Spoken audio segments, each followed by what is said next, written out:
আল্লাহর উপরই ভরসা রাখতে হবে। দুনিয়াবি ওসিলা হিসেবে মানুষ যে কোনো ওসিলা অবলম্বন করতে পারে, কিন্তু বিশ্বাসগত মজবুতি আগে থাকতে হবে যে আমি একাই থাকি, হকের উপর থাকি, আমার সাথে কেউ না থাকুক, আমি হকের উপর থাকি, তো আমার জন্য কে যথেষ্ট? আল্লাহ সুবহানাহু ওয়া তাআলা যথেষ্ট। তো আল্লাহ সুবহানাহু ওয়া তাআলা যে যথেষ্ট তার কিছু দলিল এবং লজিক আল্লাহ নিজেই কোরআনে তুলে ধরেছেন। সেই লজিকগুলো আমাদের বোঝা দরকার যে আল্লাহ সুবহানাহু ওয়া তাআলা কেন যথেষ্ট এরকম জুলম এবং অত্যাচারের মুহূর্তে। الذين قال لهم الناس إن الناس قد جمعوا لكم فاخشوهم فزادهم إيمانا وقالوا حسبنا الله ونعم الوكيل। এই ঘটনাটি হচ্ছে উহুদ যুদ্ধের ঘটনা। উহুদ যুদ্ধের ঘটনা হচ্ছে সংক্ষিপ্ত ঘটনা যে মুসলমানেরা যেই জায়গায় রাসূলুল্লাহ সাল্লাল্লাহু আলাইহি ওয়াসাল্লাম 40 জন তীরন্দাজ নিযুক্ত করেছিলেন, মুসলমানদের বিজয় দেখে তারা গনিমতের মাল জমা করার জন্য সেই জায়গা ছেড়ে দিয়ে যখন গনিমতের মাল জমা করতে যায়, তখন খালিদ বিন ওয়ালিদ পেছন দিক থেকে এসে আক্রমণ করে। খালিদ বিন ওয়ালিদের পেছন দিকের আক্রমণ এবং সামনে দিক থেকে যে কাফের মুশরিকরা পালাচ্ছিল তারা যখন দেখে পিছন দিক থেকে খালিদ বিন ওয়ালিদ এসেছেন, তারাও ঘুরে দাঁড়ায়। তারাও যখন ঘুরে দাঁড়ায় তখন দুই বাহিনীর মধ্যে পড়ে যায় মুসলমানেরা। ফলত এক চরম বিপদ তাদের সামনে এসে দাঁড়ায়। সেই বিপদ থেকে বাঁচার জন্য তারা ধীরে ধীরে পাহাড়ের দিকে উঠতে থাকে, পাহাড়ের দিকে আশ্রয় নিতে থাকে। এবং মুহাম্মদ সাল্লাল্লাহু আলাইহি ওয়াসাল্লামকেও সাহাবীরা ভয়ঙ্করভাবে গার্ড দিয়ে তাকেও ধীরে ধীরে ধীরে ধীরে পাহাড়ের দিকে নিয়ে যেতে থাকে। তো অনেক সাহাবী মারা যায়, অনেক সাহাবী আহত হয়, রাসূল সাল্লাল্লাহু আলাইহি ওয়াসাল্লামকে নিরাপত্তা দিতে গিয়েও আহত হয়। তো এরকম হত বিহব্বল পরিস্থিতিতে যখন পাহাড়ের অনেক উপরে চলে গেছে, তখন নিচে থেকে জাস্ট হয়তো তীর নিক্ষেপ করা যাচ্ছে, কিন্তু তীর সরাসরি আপনি পাহাড়ের আড়ালে আশ্রয় নিলে সরাসরি গিয়ে লাগবে না। আর তরবারি নিক্ষেপ করার তো তখন কোনো রাস্তাও নাই। তখন চলতেছে মুখের যুদ্ধ। মুখের পাহাড় থেকে চিল্লানো হচ্ছে, নিচে থেকে চিল্লানো হচ্ছে। তো নিচে থেকে চিল্লিয়ে মক্কার কাফের মুশরিকরা বলছে যে আল্লাযীনা ক্বালা লাহুমুন নাস ইন্নান নাসা ক্বাদ জামাউ লাকুম, বলছে আমরা আরও বড় সৈন্য সামন্ত মক্কা থেকে নিয়ে এসে জমা করতেছি, তোমরা কোথায় যাবা দেখতেছি, কেমনে তোমরা আশ্রয় নিবা দেখতেছি, আরও এরকম শত শত মানুষ আসতেছে মক্কা থেকে তোমাদেরকে ধরার জন্য। তো এটা নিচ থেকে চিল্লানো হচ্ছে। তো এই নিচ থেকে চিল্লিয়ে যে তারা ভয় দেখাচ্ছে সাহাবীদেরকে, তো আল্লাহ সুবহানাহু ওয়া তাআলা কোরআন মাজিদে বলছে ফাযাদাহুম ঈমানা, এই ভয় দেখানোতে সাহাবীদের ঈমান আরও বেড়ে গেল। তারা তখন বলছে হাসবুনাল্লাহ ওয়া নি'মাল ওয়াকিল, আমাদের জন্য সাহায্যকারী হিসেবে জনসংখ্যা, মানুষজন, অস্ত্রপাতি, তরবারি এগুলো নয়, হাসবুনাল্লাহ, আমাদের জন্য কে যথেষ্ট? আল্লাহ যথেষ্ট। ওয়া নি'মাল ওয়াকিল, এবং আমাদের প্রকৃত এবং উত্তম অভিভাবক, দায়িত্বশীল হচ্ছেন আল্লাহ সুবহানাহু ওয়া তাআলা। ওয়াকিল শব্দের অর্থ হচ্ছে দায়িত্বশীল, শাব্দিক অর্থ। আমরা যখন কোনো মামলা লড়ি আদালতে, তখন আপনি নিজেও কিন্তু সেই মামলা লড়ার অধিকার রাখেন, যে আসামি সে নিজেই তার মামলা মুভ করতে পারে, কেউ বাধা দিবে না আপনাকে। কিন্তু যেহেতু আইন কানুনের ফাঁক ফোকর আমরা জানি না, এই জন্য আমরা আমার মামলা লড়ার দায়িত্ব একজন উকিলকে দিই, যে ভাই তুমি আমার স্থলাভিষিক্ত, তুমি আমার মামলাটা আমার হয়ে আদালতে লড়াই করবা। তাহলে আমার জেল জুলুম, আমার মুক্তির পুরো দায় দায়িত্বটা আমি নিশ্চিন্তভাবে কার উপর দিয়ে দিচ্ছি? উকিলের উপর দিয়ে দিচ্ছি। তো এই দায়িত্ব প্রদানটাকেই বলা হয় ভরসা। তো আল্লাহ সুবহানাহু ওয়া তাআলা কোরআন মাজিদে একদম এভাবেই তার জন্য তিনি শব্দ প্রয়োগ করেছেন, এইভাবেই যে তোমরা আল্লাহ সুবহানাহু ওয়া তাআলাকে দায়িত্বশীল হিসেবে গ্রহণ করো। আল্লাহ সুবহানাহু ওয়া তাআলা কোরআন মাজিদে বলেন রব্বুল মাশরিকি ওয়াল মাগরিব লা ইলাহা ইল্লাহু ফাত্তাখিযহু ওয়াকিলা, পূর্ব এবং পশ্চিমের প্রতিপালক যিনি, যিনি ব্যতীত ইবাদতের যোগ্য কেউ নাই, ফাত্তাখিযহু ওয়াকিলা, তোমাদের যদি কাউকে দায়িত্ব দেওয়ার প্রয়োজন হয় তাহলে তোমরা তাকেই দায়িত্ব প্রদান করো। তো দায়িত্ব প্রদান করার বিষয়টা কেমন একটু উদাহরণ দিয়ে বললে আপনাদের জন্য আরও স্পষ্ট হবে, তাহলে আল্লাহর উপর ভরসার বাস্তবতাটা কি সেটাও স্পষ্ট হবে। ধরেন আপনি এখন মারা যাচ্ছেন, আপনি কোনো দুরারোগ্য ব্যাধিতে আক্রান্ত, হয়তো ক্যান্সারে আক্রান্ত, 1-2 মাস পর মারা যাবেন।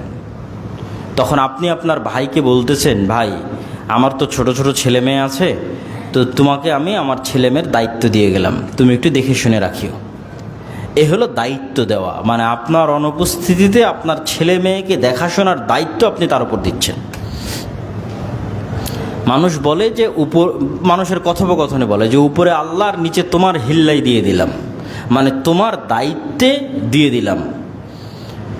তখন আপনি যে আপনার ভাইয়ের দায়িত্বে দিয়ে দিচ্ছেন, এই যে দায়িত্ব, আল্লাহ সুবহানাহু ওয়া তাআলা বলতেছে এই দায়িত্বটা তোমরা আমার উপর দাও।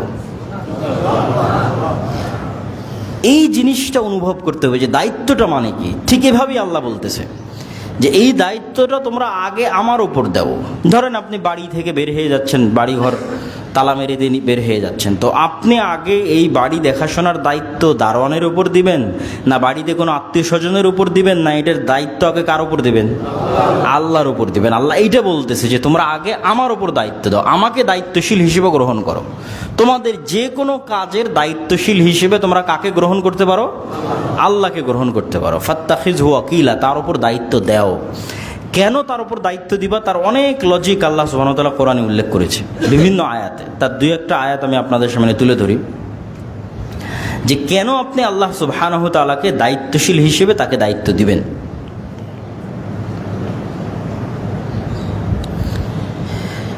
ওয়ালিল্লাহি মা ফিস সামাওয়াতি ওয়া মা ফিল আরজ ওয়া কাফা বিল্লাহি ওয়াকিলা। আল্লাহকে দায়িত্ব দেওয়ার 1 নম্বর কারণ, আপনি আজকে যখন মাহমুদপুরে আছেন, তখন মাহমুদপুরের স্থানীয় কোনো নেতা আপনাকে হেল্প করতে পারে। আমরা যখন ব্রাহ্মণবাড়িয়ায় গেছি, তখন ব্রাহ্মণবাড়িয়ার হেফাজতের নেতা হয়তো আমাদেরকে হেল্প করতে পারে, তার কাছে আমরা সাহায্য নেওয়ার জন্য গেছি, কিন্তু সে আপনাকে এখানে হেল্প করতে পারবে না। অথবা বাংলাদেশের বাইরে বের হয়ে যান, যে বাংলাদেশের প্রধানমন্ত্রীও আপনাকে আমেরিকাতে কোনো হেল্প করতে পারবে না। বাংলাদেশের প্রধান উপদেষ্টার আমেরিকায় যা দাম, সে অনুযায়ী আপনাকে আমেরিকার মাটিতে কোনো বিপদে বাংলাদেশের প্রধানমন্ত্রীও কোনো হেল্প করতে পারবে না। তাহলে প্রত্যেক যার কাছে আমি সাহায্য নিতে যাচ্ছি, তার সাহায্য করার লিমিট আছে। যে আমি একজন এমপির কাছে সাহায্য নিতে যাচ্ছি, একজন মন্ত্রীর কাছে সাহায্য নিতে যাচ্ছি, ওর লিমিট কি? ওর এরিয়া, ওর এলাকা, এর বাইরে ওর সহযোগিতা করা সম্ভব নয়। তো আল্লাহ সুবহানাহু ওয়া তাআলা বলছেন কেন আল্লাহকে দায়িত্ব দিতে, বলছেন ওয়ালিল্লাহি মা ফিস সামাওয়াতি ওয়া মা ফিল আরজ। আর এক আয়াতে বলছেন রব্বুল মাশরিকি ওয়াল মাগরিব। আল্লাহ হচ্ছে পূর্বের প্রতিপালক, পশ্চিমের প্রতিপালক, উত্তরের প্রতিপালক, দক্ষিণের প্রতিপালক। মা ফিস সামাওয়াতি ওয়া মা ফিল আরজ, আসমান এবং জমিন এবং তার মধ্যে যা কিছু আছে সকল কিছুর উপর একচ্ছত্র মালিকানা কার? আল্লাহর। তাহলে তুমি বাংলাদেশে থাকো, আমেরিকায় থাকো, ব্রাহ্মণবাড়িয়ায় থাকো, মাহমুদপুরে থাকো, আর কেরানীগঞ্জে থাকো, তোমাকে প্রথমে সহযোগিতা করতে পারবে কে? আল্লাহ। কমন, সব জায়গায় কমন একমাত্র সহযোগিতা করতে পারবে আল্লাহ সুবহানাহু ওয়া তাআলা।